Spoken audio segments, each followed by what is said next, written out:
À Tokyo, au beau milieu des gratte-ciel et de la frénésie urbaine, le sanctuaire de Meiji-Jingu. Niché dans une forêt de 70 hectares, une bouffée de zen et de spiritualité. Avec ces petits cailloux, on entend ses propres pas, on entend sa propre présence. Et donc, on indique aux divinités qu'on arrive. Voilà. Ensuite, donc, Astrid, une guide française de 26 ans, accompagne aujourd'hui ces touristes parisiennes. Françoise et sa fille Nathalie découvrent le profond attachement des Japonais à leur tradition. Ah oui, oui. Oui, oui. Aujourd'hui, c'est la fête des enfants.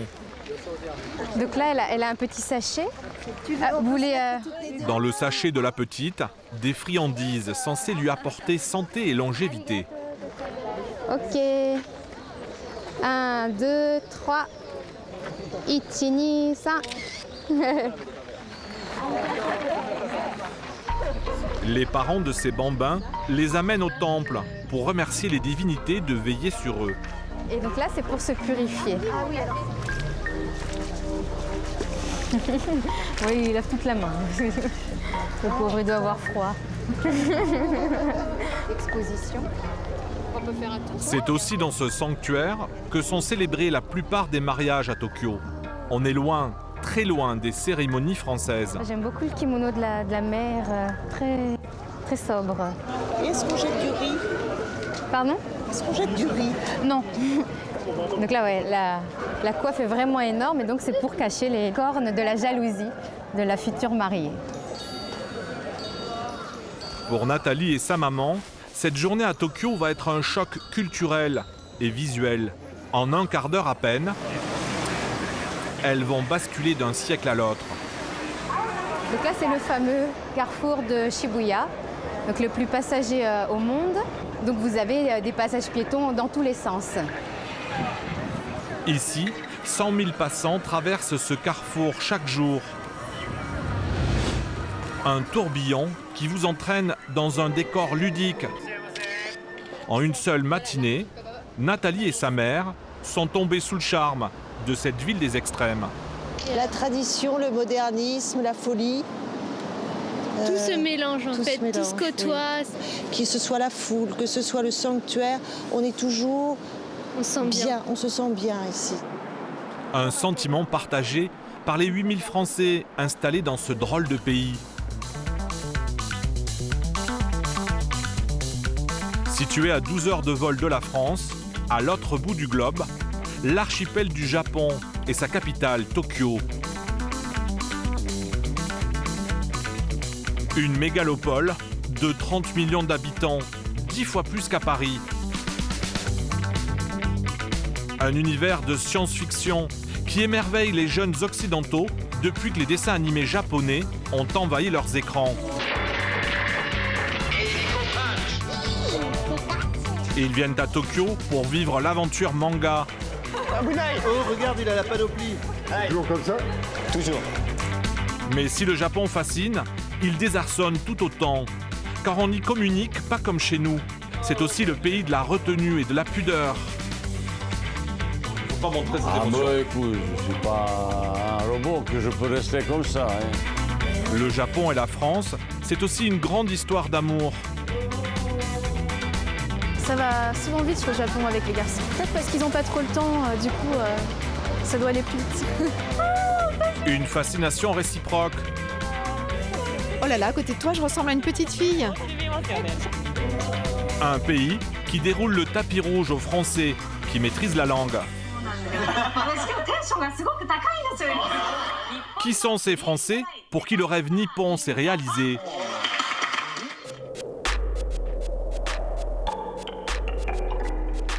À 8 h du matin, alors que des millions de salariés se rendent à leur travail, dans une discipline et un calme absolu, on aperçoit parfois un visage occidental. Perchée sur ses talons, cette blonde au look de star hollywoodienne est loin de passer inaperçue. Aux yeux des Japonais, Clara Baudin incarne le chic à la française. À 31 ans, elle est constamment sous le feu des projecteurs. 8 minutes chrono. Et toujours pressée. Elle est animatrice, modèle ou actrice, selon les jours. Son nom ne vous dit rien, pourtant, vous l'avez connue toute petite. Ouvre-moi ta porte, pour l'amour de Dieu. À 6 mois, elle a été le célèbre bébé du film culte 3 hommes et un couffin. Je n'ai pas de plume, je suis dans mon lit. Mais sa carrière en France s'est arrêtée là. Car sa maman, désormais veuve, décide de refaire sa vie et embarque Clara et sa sœur jumelle au Japon. Un pays qui l'a toujours attirée. Là-bas, elle y enseigne le français et deviendra même journaliste à la radio. Clara, elle, entame sa scolarité à Tokyo, dans une école privée catholique.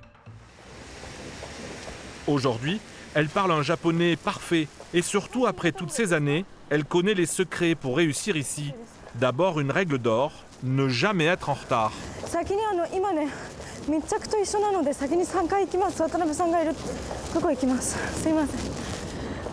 Il y a un terme qui est intraduisible en français. En japonais, ça s'appelle gambaru. Donc gambaru, ça veut dire faire de son mieux. C'est si on montre aux Japonais à quel point on gambaru, on se donne de son mieux à... Enfin, on perd son souffle littéralement. On est vraiment respecté par la société, respecté au niveau de l'image, parce qu'on a fait de son mieux. Aujourd'hui, elle participe au lancement d'une gamme de voitures de luxe. Clara est parfaitement à l'heure pour la répétition, mais elle va quand même se répandre en excuses. Politesse nippone oblige.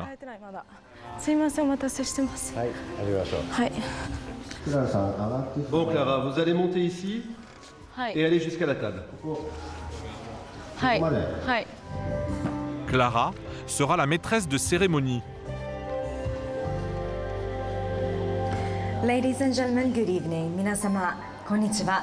BMW The All New 7 Series Gallery 7へようこそお越しくださいました。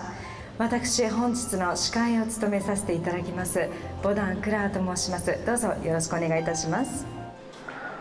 Les organisateurs attendent 1500 invités, des riches japonais capables de dépenser pas loin de 100 000 € pour une berline européenne. Parfait. On refait exactement comme ça tout à l'heure. Merci beaucoup. Est-ce que ça vous va? Oui. Et si elle a été recrutée pour ce job, c'est parce qu'aux yeux des Japonais, elle a ce petit truc en plus. Je l'ai choisie parce qu'elle représente la beauté, l'élégance et aussi l'intelligence. Pour pouvoir vendre nos voitures, il faut que notre événement ait une dimension internationale. Et elle est parfaite pour ça. Et cet événement, ça vous rapporte combien? On va éviter d'en parler ici. Pour ce show qui va durer 5 heures, Clara facture sa présence 2500 €. Mais sa journée est loin d'être finie.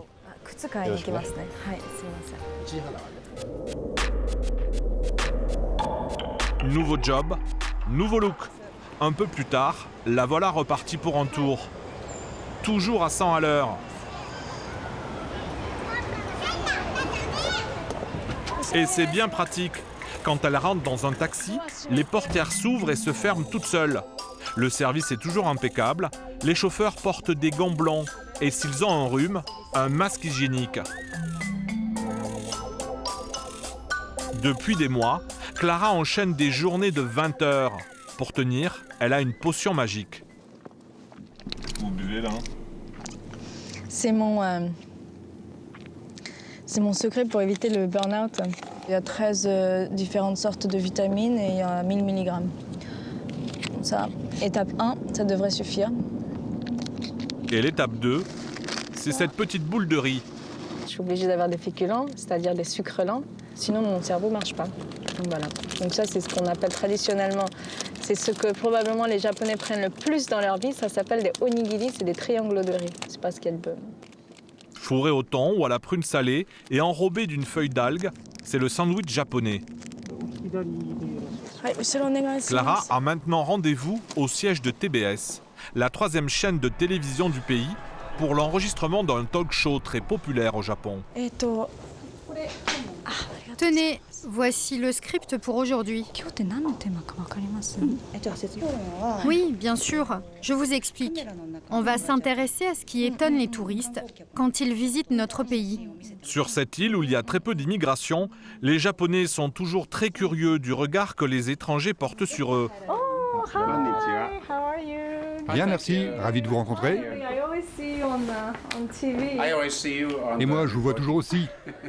Avec Clara ce jour-là, un Américain et un Italien, tous trois parfaitement bilingues. Maintenant, notre langue universelle, ce n'est plus l'anglais, mais le japonais. Tout à fait. Oui, oui, allez-y. Le plateau est d'un blanc immaculé.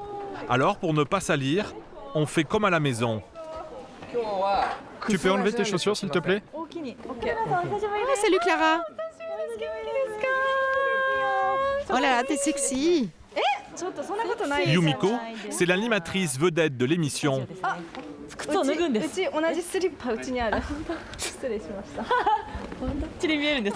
Oh là là, à côté de toi, je ressemble à une petite fille.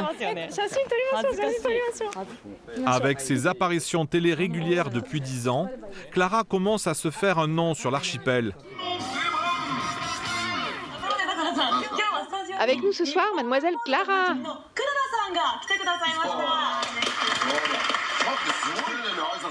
Non mais c'est dingue. Dans les coulisses tout à l'heure, elle m'a salué très poliment en japonais, j'en revenais pas. Je croyais qu'elle parlait seulement anglais. Un parcours atypique, très loin de celui des jeunes Français qui vivent ici. Souvent, ce qui les attire au Japon, c'est sa culture populaire, avec ses robots géants, ou ces monstres en carton-pâte, qui vous font des clins d'œil à chaque coin de rue. Fanny, une jeune Alsacienne de 24 ans, fan de manga, a débarqué à Tokyo après un doc de sciences-économie. S'adapter à cette nouvelle culture, un an après son arrivée, c'est encore un effort quotidien. Car ici, très peu de Japonais parlent une langue étrangère, même l'anglais. Tous les matins, de 8h à 13h, elle prend un cours de japonais et elle est plutôt douée. Tout ce qui est écrit autour de vous, là, vous avez à le lire, à le décrypter? Ouais. Qu'est-ce qu'il y a écrit par exemple dessus? Enlevez votre chapeau, s'il vous plaît. Bonjour. Allez, on va commencer la leçon. Dans sa classe, elle est la seule occidentale. Les autres, asiatiques, viennent du Cambodge, de Chine ou de Taïwan. La rizière. Vous savez ce que ça produit? Oui, du riz. Autour de Fanny, certains ont la mine un peu fatiguée et commencent à piquer du nez. Oui, elle dort souvent. En fait, je pense que tout le monde ici fait un petit travail d'étudiant. Et du coup, tout le monde travaille tard le soir et en cours, on dort un petit peu. Ça vous arrive aussi? Ouais, ça m'arrive aussi. Des fois, je finis très tard, donc ouais. Il faut souvent avoir un job d'appoint pour financer ses cours à 5 000 € l'année. Grâce à sa maîtrise d'un japonais de base, Fanny s'est intégrée rapidement. Elle a même pu décrocher facilement un petit boulot dans ce pays où le chômage est quasi nul. Le soir, à l'heure de la sortie des bureaux, elle se rend à son travail. Ah, bah il y a déjà les clients, je crois. Fanny est barmaid dans un petit restaurant 100% japonais. Bonjour. Et c'est plutôt un bon plan. Elle gagne 12 € de l'heure, 4 € de plus que le tarif habituel dans la restauration. Son patron est généreux, mais ce n'est pas complètement désintéressé. On la paye un peu plus que les Japonais. Parce que ça impressionne d'avoir une Française dans le restaurant. Même les clients sont contents, hein, car elle est mignonne.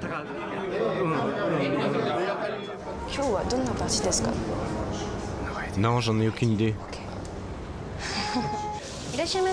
Le restaurant est privatisé tous les soirs pour des apéros entre amis ou collègues. Aujourd'hui, c'est une équipe de volley universitaire. Nouvelles recrues et anciens joueurs se sont donné rendez-vous. Oh, j'étais pas reconnu. On s'est pas revu depuis la fac. Normalement, ce n'est pas à moi de faire ce discours. Mais comme Monsieur Ikegami n'est pas là et que c'est moi le plus vieux, je m'en charge. On est là pour soutenir la nouvelle équipe, même si elle est passée en 3e division. Aujourd'hui, je leur souhaite beaucoup de succès. Allez, santé!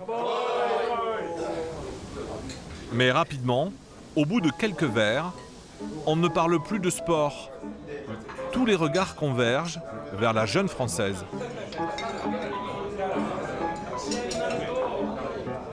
Ça fait longtemps que tu es au Japon? C'est formidable. Pour les Japonais, les étrangers restent des objets de curiosité, surtout les Occidentaux qui représentent moins d'1% de la population. Alors quand en plus ils parlent la langue, les Nippons sont sous le charme.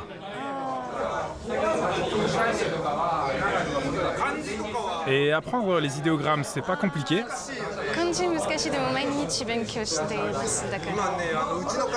Bravo, c'est remarquable. Mais arrête de l'embêter, laisse-la travailler. Ils m'ont tous parlé, quasiment. Mon collègue, il m'a dit « Tu veux pas une pancarte pour dire je suis française, j'ai 24 ans ?» Allez-y, mettez-vous dans le cadre. Allez, regardez-moi.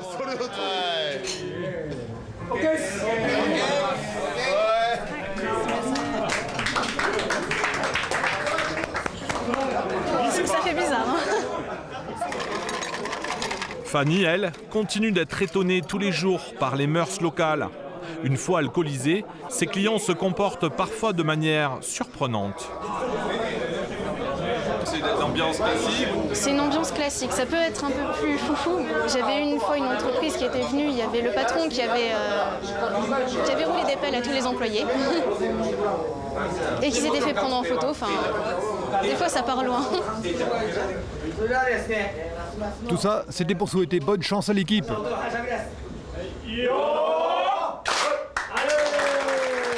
Hama-san,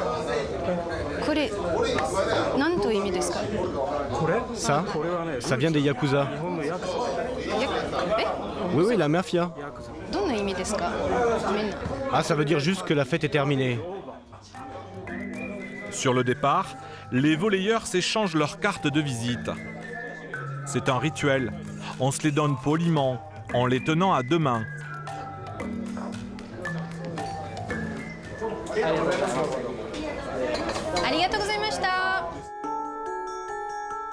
Fans de la France, les Japonais nous ont volé la Tour Eiffel. Et dans un tout autre domaine, ils sont aussi allés chercher chez nous ce qu'ils trouvaient de meilleur. Ce matin, toutes les télévisions du pays se sont déplacées pour lui.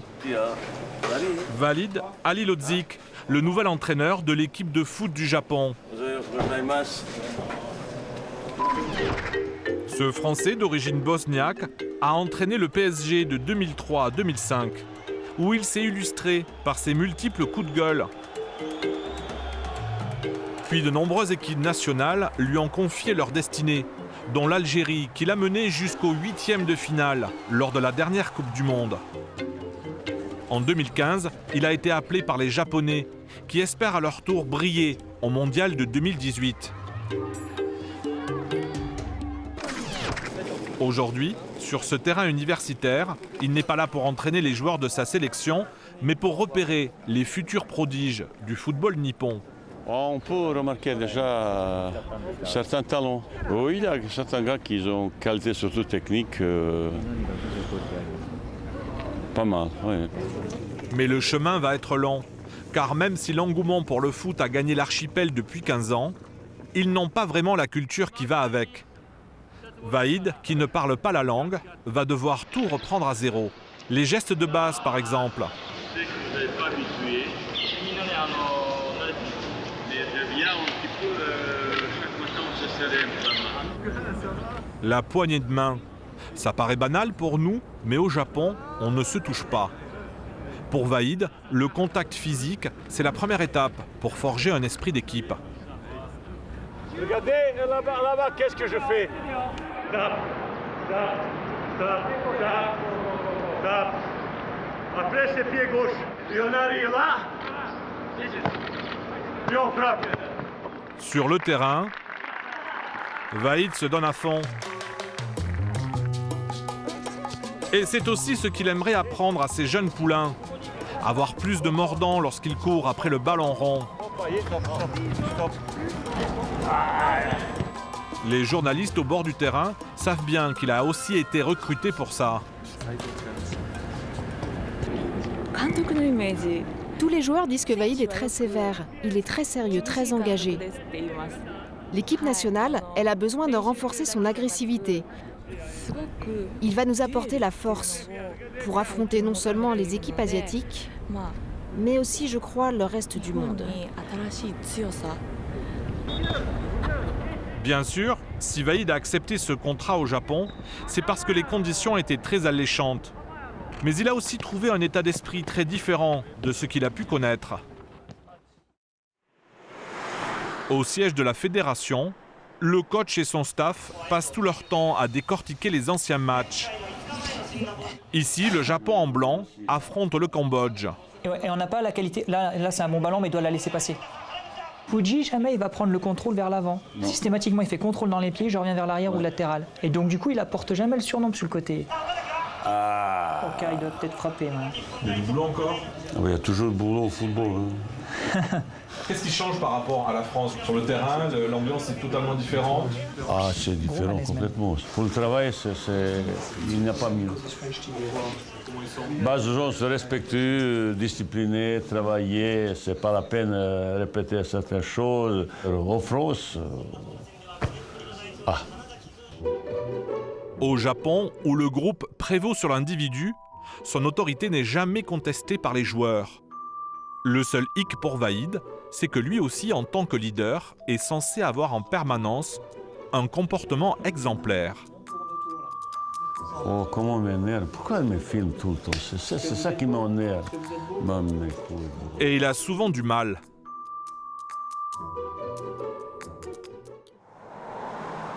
Ça le stresse particulièrement quand il est invité sur un plateau de télévision.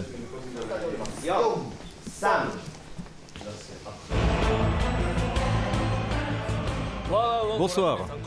Bonsoir.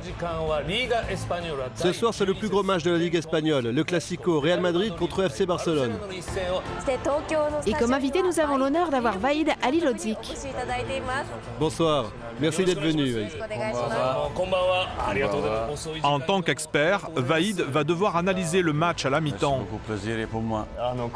Mais avant le coup d'envoi, son traducteur lui annonce une bien mauvaise nouvelle. Pendant le match, il y aura une caméra qui vous enregistre celle-là tout le temps. Ah. Non, on a dit CIO. Ça vous tracasse,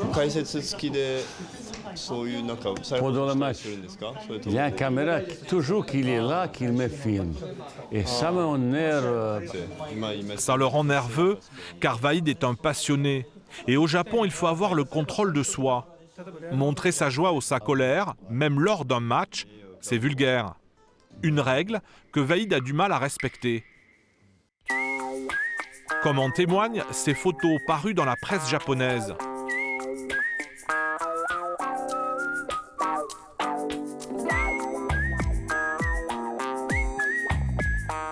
Faut pas montrer ses émotions. Bah, écoute, je suis pas un robot que je peux rester comme ça. Hein. Ah bah non. Hein.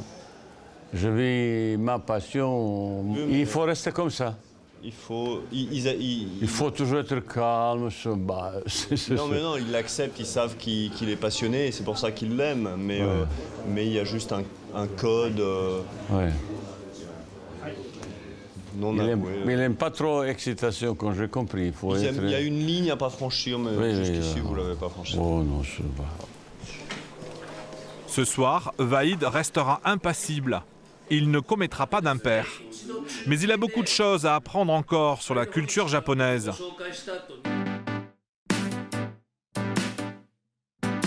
Il y en a d'autres, en revanche, qui la connaissent sur le bout des doigts et qui savent très bien en jouer.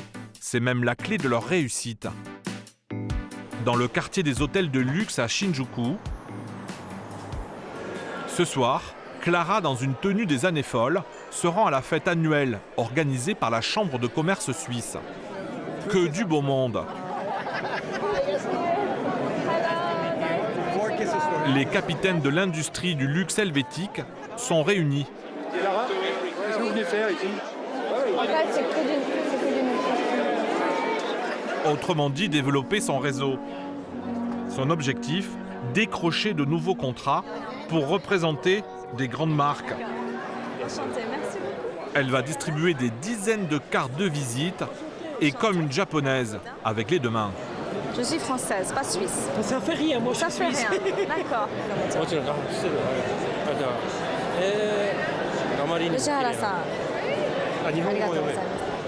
Je voyage tous les jours avec mon carnet de cartes de visite et je les commande par 1000.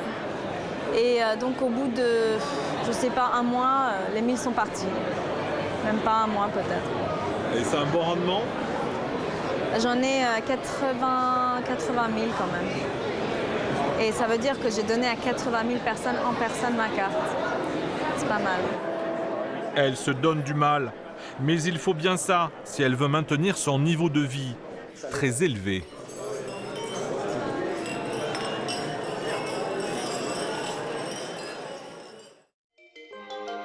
La jolie blonde habite un quartier bien à part.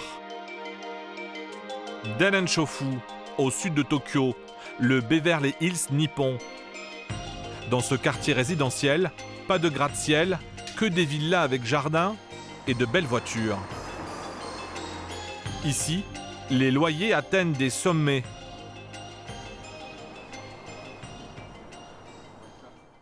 Allez, venez. Hein, Titi, on y va. Clara paie 7 000 € par mois pour vivre dans cette maison sur 3 niveaux. Incroyable à Tokyo. On est loin des standards des appartements japonais, là. Vous avez quoi de surface? J'ai au total 220 mètres carrés. Voilà. Avec plus le parking, 4 places de parking, mais j'ai aucune voiture. Une dépense qu'elle peut se permettre. Vous me suivez? En haut? Avec ses multiples cachets, Tac. elle gagne entre 20 et 30 000 € par mois. Ouais. De quoi assouvir quelques passions. Voilà. Et ça, c'est que la moitié. Des fringues? Ouais. Voilà. Vous en êtes très fière? Ah, c'est mon trésor, c'est mon trésor. Je passe ma vie à collecter les plus beaux vêtements, les vêtements les plus sélects, originaux. Et il y a vraiment pour toutes les occasions. Ça, c'est entièrement en or. Ça, c'est un designer qui a fait ça. Ça vient de Monaco, par exemple. Une de mes tenues préférées, c'est celle-là. En fait, ça paraît assez sexy, ce qui est sexy, mais c'est très élégant. 365 jours, une tenue différente pour moi. Donc 365 robes ici? 365 robes? Non. Ça, c'est... J'ai 700 robes. 365 jours, une tenue différente, mais bon, il faut en avoir plus que ça. Parce que quand on fait 3 soirées dans une journée, on fait comment? Une vie dans l'opulence. Là, Titi. Mais pour l'instant, Clara a fait une croix sur tout le reste. T'en veux, hein? Bon. Il y a de la place dans l'amour dans votre vie? En fait, j'ai pas rencontré encore la personne qui va me faire littéralement, entre guillemets, sacrifier mon plaisir de travailler pour remplacer avec quelque chose d'autre, une vie de famille. Ouais, Lux. Il faut dire que Clara n'a pas beaucoup de temps. Elle passe sa vie à travailler, comme la plupart des Japonais. Si la moyenne légale est de 40 heures par semaine, avec les heures supplémentaires, il est fréquent de travailler le double. Le soir, quand la nuit tombe, après le boulot, il est temps de décompresser et parfois de faire des rencontres. Dans cette rue de la Soif, on voit apparaître beaucoup de costumes cravates qui se détendent à grand renfort de bière.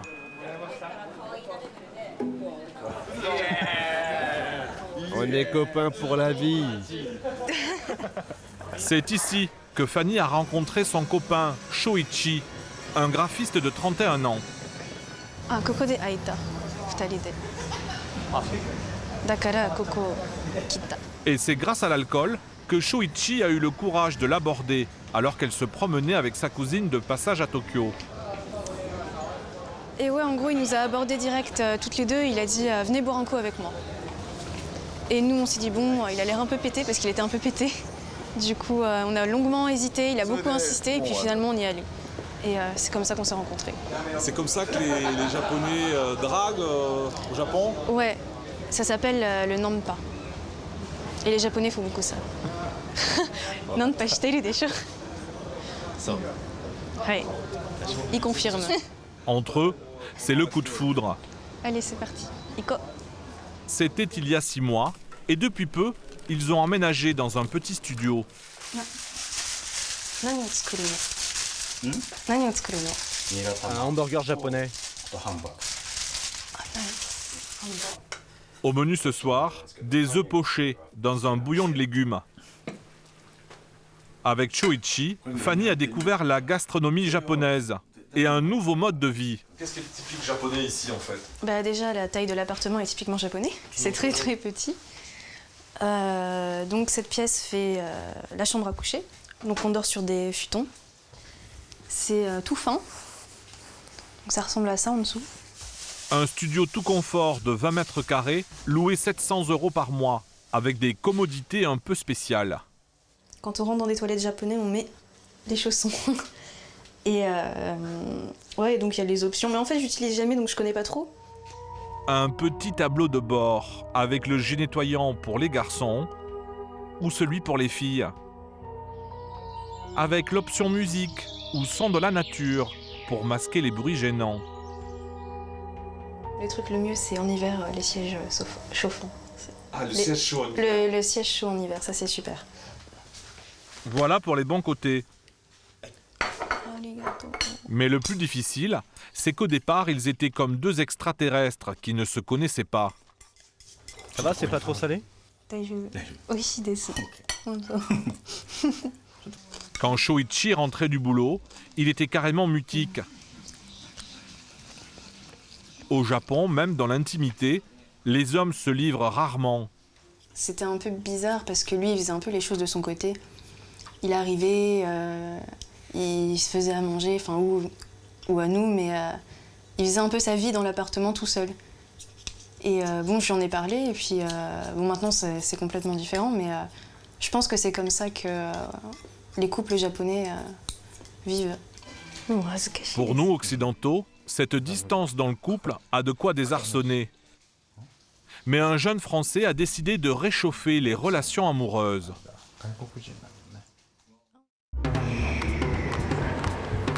Ginza, le secteur du luxe à Tokyo.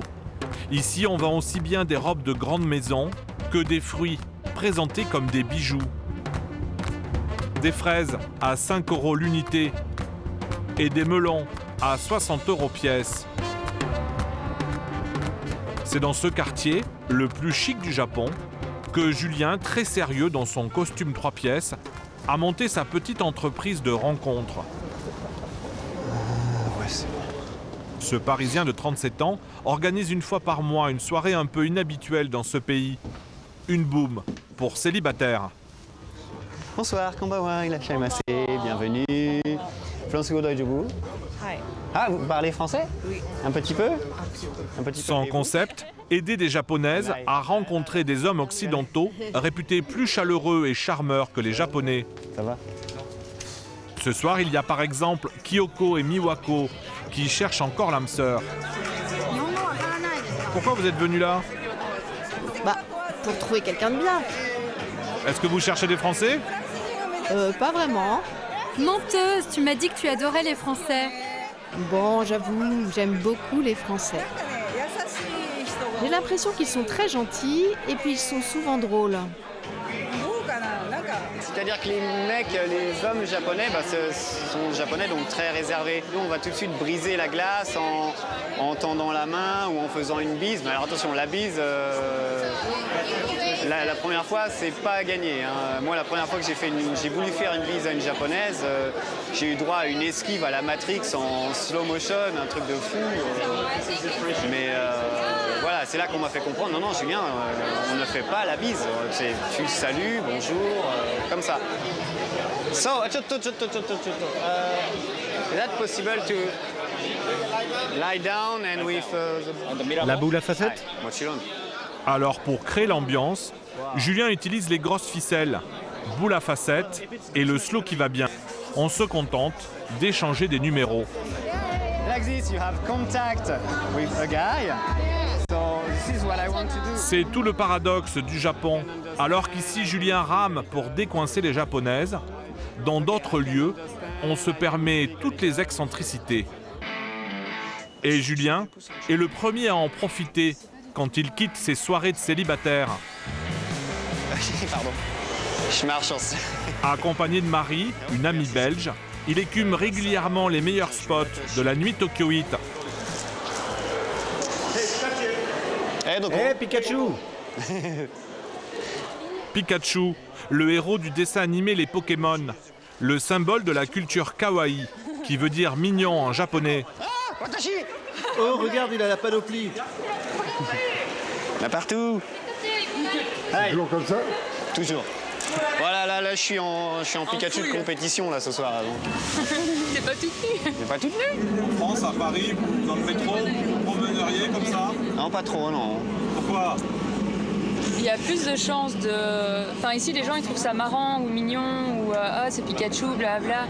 À Paris, je pense que ça passerait différemment, quoi. Je pense que ce serait plus des moqueries que du oh, c'est mignon. On va dire que là, ici, les gens rigolent avec toi plutôt que de toi. Ouais, voilà, c'est ça.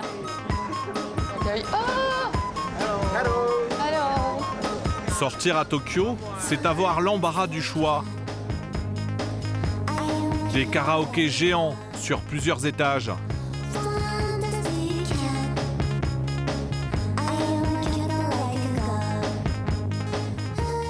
Des cabarets où les danseurs sont remplacés par des robots.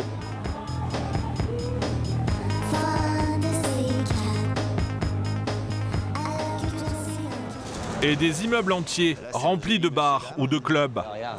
Là, ici, donc, par étage, d'ailleurs, ça va même au sous-sol et même au deuxième sous-sol. Il y a des choses à faire. Bon, personnellement, moi, je connais seulement le 5e étage. Petite halte au 5e étage pour boire un verre au Deka-bar, un lieu déjanté. Ici, Diablesse en tenue d'écolière, Pierrot au maquillage excentrique ou Pin-Up en dentelle se dandine sur de la techno.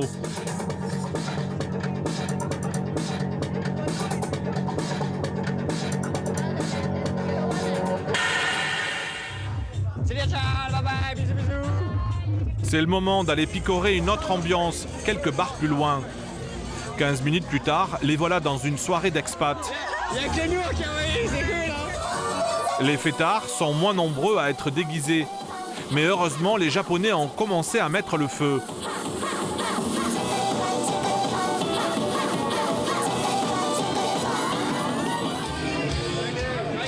Oh, t'as un look terrible. Mais il y en a un qui reste à 1000 années-lumière de cette folie.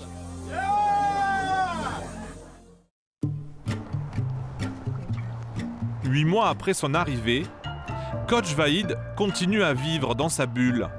En dehors des terrains de foot, quand il n'entraîne pas l'équipe nationale, la plupart des échanges qu'il a avec des Japonais se limitent à ça.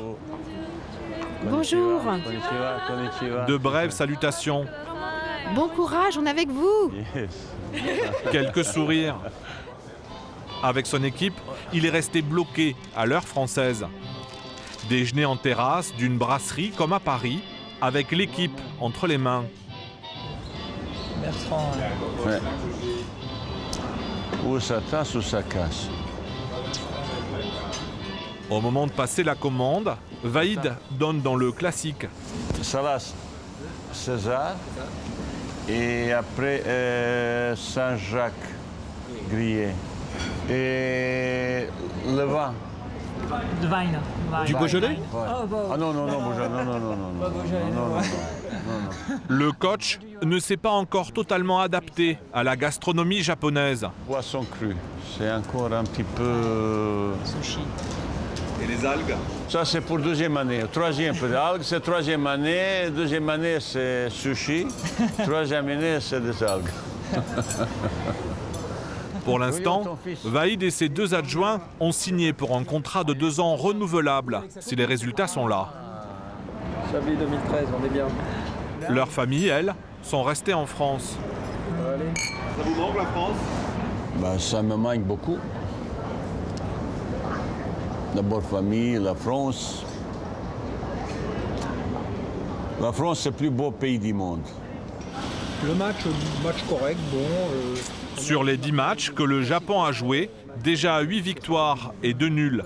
Si tout va bien, Vahid devrait continuer l'aventure japonaise jusqu'au prochain mondial. En chinois, Par les anciens joueurs, par les journalistes. Fanny, elle, ne se voit vraiment pas repartir. Le couple s'est offert un petit week-end romantique à Nikko, à 140 km au nord de Tokyo. Allez, viens, on se fait un selfie. Depuis 6 mois qu'ils sont en couple, c'est déjà leur 2e voyage. Leur histoire est allée très vite. Ouais, très vite. Ça va souvent vite, je pense, au Japon avec les garçons. Pourquoi? Peut-être parce qu'ils n'ont pas trop le temps, du coup, ça doit aller plus vite. Et tous les jours, avec son amoureux, Fanny en apprend un peu plus sur les Japonais et leurs drôles de superstitions. Tiens, voilà, il y a les oracles. Omikuji, shitai? Bien sûr. Iyo. Ok. Dans cette boîte, des petits papiers avec des prophéties. Qu'est-ce que vous espérez là? Moi, rien du tout, j'y crois pas trop, mais je trouve ça sympa. Okane nai desu ka? Ouais, c'est bon.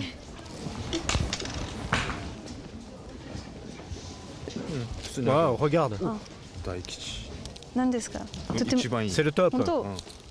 Oui, vraiment le maximum de chance. Et toi, ils disent de faire attention à ta santé et quand tu voyages. Ah, ils disent que je vais sûrement tomber malade. Ok. Ouais, Kimi wa zenbu ii desu. Et lui, il a tout parfait. Il va pas tomber malade, tout va bien. Il est content. À 24 ans, Fanny envisage de reprendre des études d'économie au Japon et décrocher un visa de travail. Comme elle, 800 étudiants français tentent l'aventure nippone chaque année. 今、連絡を筋